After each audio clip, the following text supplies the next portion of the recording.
Hello there. Welcome back to another Mani review. This one is for November 2023.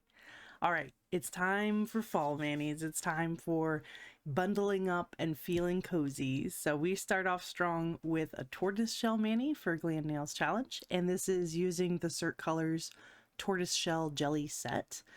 Which is so easy to use, and I think the results look great every single time, even though it's just a bunch of blobs that you layer on top of other blobs. It couldn't be simpler, and I have the too much genes, so I just kept adding, and maybe I should have taken away from a few spots, but I think the polish is very forgiving, and it still looks pretty good. Next for Glam Nails Challenge, the theme was sweater weather, so I just did this sweater print in the background and did these embroidered animals on top. They don't really look embroidered, but that's what I was going for. I thought they looked really cute. I think the bird especially looks very sweater-esque, but all of them are pretty adorable. Next, I participated in a birthday collab for Christabella5 over on Instagram. I'll leave her link below, and the theme was floral, so I just did this really pretty simple floral stamping pattern. The background color is Sabertooth from Mooncat, which a lot of people really love. I like it glossy personally, even though it's a matte polish, but it looks great either way. Next for Glam Nails Challenge, the theme was hedgehog, and I have very few hedgehog stamps, so I did mostly this like forest floor kind of look, and then my one little hedgehog on the ring finger there, and that background color is Dark Horse from Mooncat. I was really feeling my Mooncats for the month of November. Next was Weird Mani Squad, and the theme for this one was weird nail science, like, you know, just either mixing polishes in a weird way or trying something different. I decided to try all of my oldest thermals, and I labeled this one I Thought You Were Dead, because after keeping them on my hand for a little while, some of them actually still worked. In fact, all of them still worked to some degree. The pinky was definitely the weakest, but yeah, these still have some life in them. I was delighted. Next for Glam Nails Challenge, the theme was umbrellas, which I need more umbrella stamping plates because I don't like how this one came out.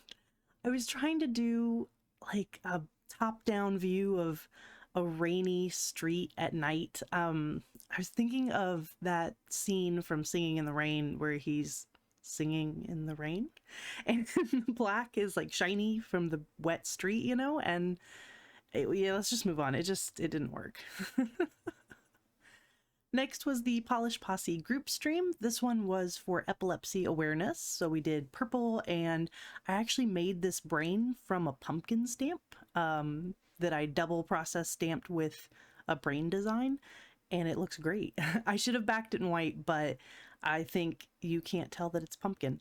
And then I freehanded this ribbon, which is, I don't know, I got a little too thick, but it's all right. And of course I used some very shiny purples for the background colors on the pointer and pinky.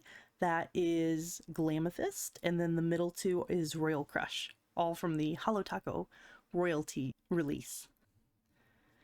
Next for Glam Nails Challenge, the theme was owl, and I have this really beautiful nature plate that I actually used a couple times this month, and I was trying to decide, like, do I want to make my owl stand alone or do I want to make it kind of more natural looking? So I went ahead and hid the owl there on my middle finger. Hope you can see him among all these tree stamping. And I love how that looks. I love that it looks like an actual, like how you'd see an owl out in the woods.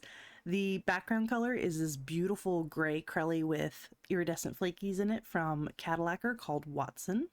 And of course, then I filled in the stamping with a whole bunch of different Orly neutrals, and I really like this mani. I think it might have looked even better matte, but I don't get along with matte top coat. We have issues. Next for Glam Nails Challenge, the theme was mushrooms, and I just wanted to do cute little mushrooms, and I really wanted to play with some more Mooncats. So this is actually Mooncat's Shroomdom and Stumped. The brown is the Stumped. And then I just did these little tiny mushrooms. Also on my thumb, I did a little mushrooms with leaves that look absolutely adorable. But yeah, this is really an excuse just to play with more Mooncats.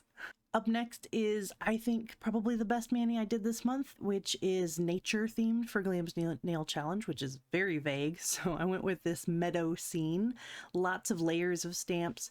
That tree gave me quite a hard time because the stamp only faces one direction. So I had to stamp it onto my silicone mat and then pick it back up with another stamper and like flip it around to make it look like a whole tree across the nails, but really it's just a mirror image.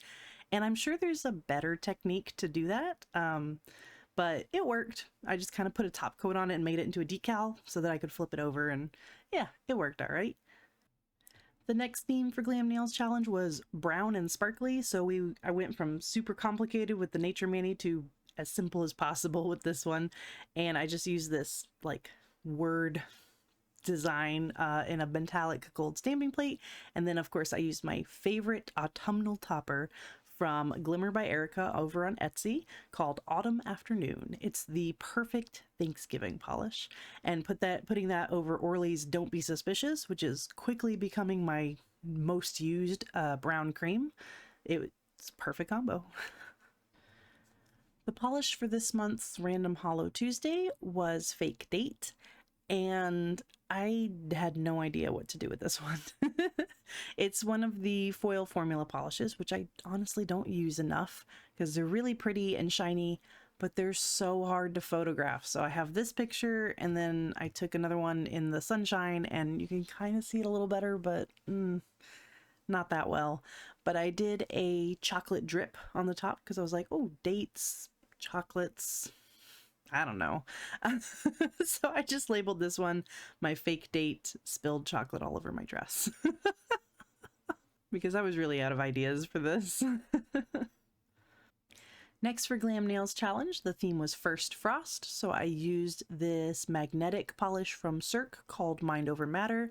So I did the aura style of magnetism with some peekaboo stamping coming through with the snowflakes. So it kind of looked like, I don't know, like on a window, you can just see a few of the flakes when it's all fogged up. I've never lived anywhere cold, so I'm kind of imagining that's how it goes. Let me know if that's accurate. Next for Cindy Hand Collab, it was a very specific theme. We were given a color palette and told to do a smoosh marble, and then one accent nail needed to have a fox on it. So there you go. That's exactly what I did, and I used all the colors.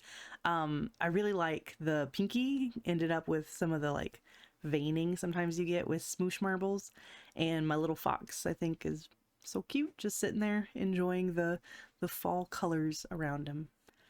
Next up was the brown gradient collab, and I used the Holo Taco Barista bundle polishes to make a lazy gradient. Because I learned how to do a lazy gradient for the jellies, I was like, wonder if that would work with other things, and it did. Because I did try sponging at first, but so much glitter was left and so little pigment that I don't feel like the gradient looked that great. But a lazy gradient worked perfectly fine. Just kind of blended it a little bit in the middle with a dry nail art brush, and yeah, I think it looks great. Job done. Finally, I got to use the crackle topper again. I was very excited for that, and this was for the crackle nail polish collab. So I did it at a angle over the electric hollow linear hollow set. I love it. I love it. I love it. I called it like the crackle of electric hollow or something like that, because electricity and crackling and bright fun colors. It was nice to get some fun colors back in my manis after a long month of neutrals and peaceful things. So those were my manis for November 2023. As always, leave a comment with which one was your favorite and how do you like to do your fall manis? Do you like to go the more neutral, maybe matte top coat route, or do you like to keep it fun and wild? Let me know. Thanks for watching, and I'll see you guys again in the next one. Bye!